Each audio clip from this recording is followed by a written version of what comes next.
Pakinggan nyo ang sigaw ng kabundukan, boses ng kalikasan na matagal nang binabalewala. Yeah.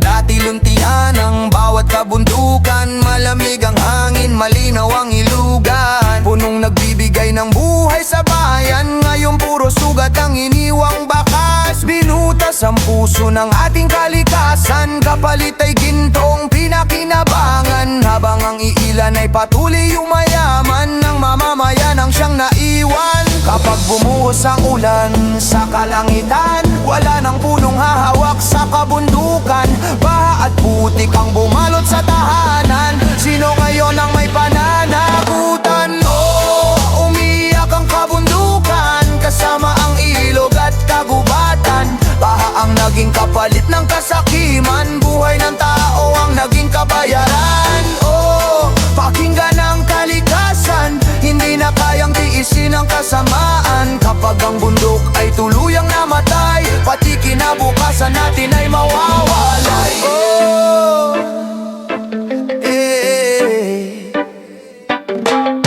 hindi ito aksidente, may dahilan to. May mga kamay na patuloy sumisira rito. Bulldozer ang batas, pera ang prinsipyo, habang ang mamamayan ay laging dehado. Gumuho ang bundok, sumunod ang baha, kasama ang bahay na inanod ng agos pa. May batang sumisigaw, nasa na si mama? May lolong nalubog, wala nang pag-asa. Hindi lang lupa ang kanilang ninakaw, pati kinabukasan ng bayan ay inagaw. Ilang buhay pababago kayo matauhan, di lang bundok pababago kayo tumigil dyan. Hindi kalaban ang tunay na pagunlad, pero bakit kalikasan ang laging kapalit?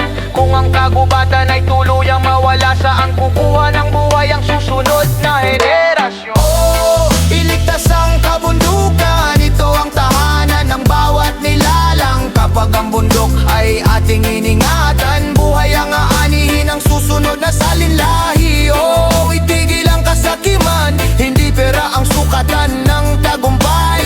Ang kalikasang minsang nawala, hindi na madaling maibalik pa.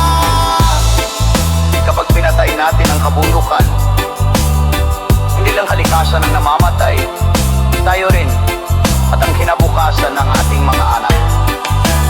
Oh, yeah, yeah,